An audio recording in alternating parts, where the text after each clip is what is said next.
अदम एतमाद की एक कॉन्स्टिट्यूशन लीगल ऑप्शन है हमारे पास, और इस ऑप्शन को हम इंशाअल्लाह बड़ी संजीदगी के साथ हमने आज डिस्कस किया है। पीपल्स पार्टी इसके बाद इस बारे में हमेशा क्लियर थी। पार्लिमानी, जमहूरी और आईनी तरीका है इस हुकूमत को हटाने के लिए एहतजाज के साथ साथ वो अदम एतमाद का अमल है। के ऑप्शन को बहुत संजीदगी से लेंगे। शहबाज शरीफ कहते हैं पीपल्स पार्टी हमेशा से इस बात पर क्लियर थी। हमारी पार्टी में दो राय थी, मगर अब काफी हद तक बात क्लियर हो चुकी। बिलावल भुट्टो ने कहा अदम एतमाद पर इत्तेफाक राय हो चुका, अब मजीद इत्तेफाक नहीं होगा। मुल्क को बचाने के लिए इमरान खान को निकालना होगा। जाएगी नवंबर तो बहुत दूर है भाई, पहले चली जाएगी। ये कहूँगा कि मियां साहब का शुक्रिया, नवंबर बहुत दूर है, हुकूमत पहले घर चली जाएगी। मरियम नवाज का दावा, कहा सियासी जमातों में इख्तिलाफ होते हैं, अवामी मुश्किलात के खात्मे के लिए हम मुत्तहिद हैं। आसिफ अली जरदारी ने दौराने पर शहबाज शरीफ का शुक्रिया अदा किया। सहाफी ने पूछा नून लीग पर एतमाद है, जरदारी ने मुस्बत अंदाज में सर हिलाया।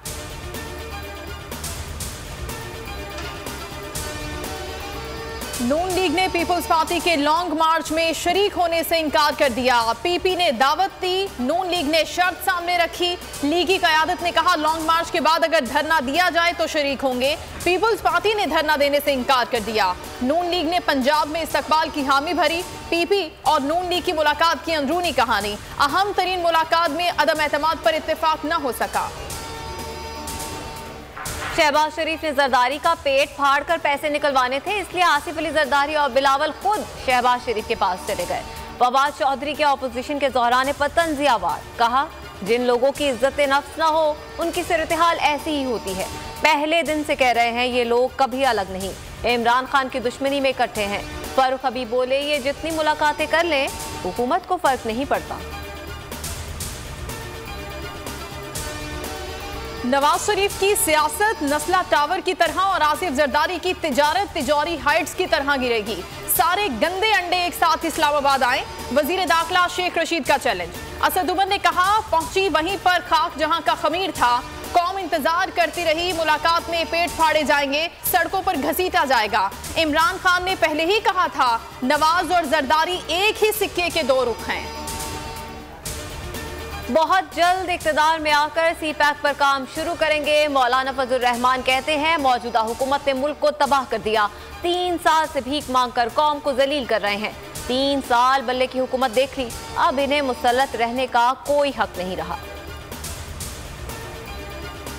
वजीर आजम इमरान खान ने चीन में मसरूफ तरीन दिन गुजारा। सदर शी जिनपिंग के दौराने में शरीक हुए। उज्बेकिस्तान के सदर से भी मुलाकात हुई। कल चीनी सदर से अहम तरीन मुलाकात होगी। वजीर खजाना शौकत तरीन कहते हैं वजीर आजम का दौरा चीन इंतहाई कामयाब जा रहा है।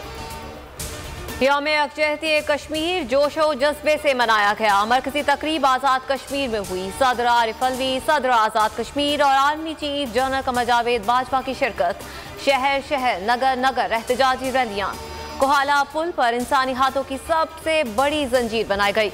आर्मी चीफ ने कहा मसला कश्मीर को हल करने का वक्त आ गया है। और PSL 7 में अहम मुकाबले। पहले मैच में लाहौर कलंदर्स ने इस्लामाबाद को 8 रन से हरा दिया। दूसरे मैच में मुल्तान सुल्तान्स की पेशावर ज़ल्मी के खिलाफ बैटिंग जारी। मोहम्मद रिजवान की शानदार बल्लेबाजी। टॉस से ज्यादा टीम की परफॉर्मेंस अहम होती है। क्रिकेट गुरु जावेद मियादाद का तज्जिया। सब्सक्राइब करें और बेल दबाएं ताकि कोई खबर रह न जाए।